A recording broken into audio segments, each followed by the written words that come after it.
আমি নিজে দেখেছি মসজিদে ক্রয় বিক্রয় করতে, বিশেষ করে যারা দেখবেন আতর টুপি বিক্রি করে মসজিদে এসে বসে যায়।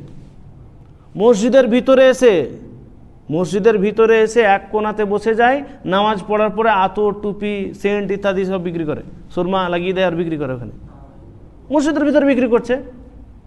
অথচ আল্লাহ রসুল সাল্লাল্লাহু আলাইহি ওয়াসাল্লাম স্পষ্ট হাদিস, রসুল সাল্লাল্লাহু আলাইহি ওয়াসাল্লাম স্পষ্ট ভাষায় নিষেধ করলেন যে যেই ব্যক্তিকে তোমরা এরকম দেখবে যে মসজিদের ভিতরে ক্রয় বিক্রয় করছে, মসজিদের ভিতরে কেনাবেচা করছে, হাট বানিয়ে দিয়েছে একদম, সেই ব্যক্তির জন্য কি দোয়া দিবে?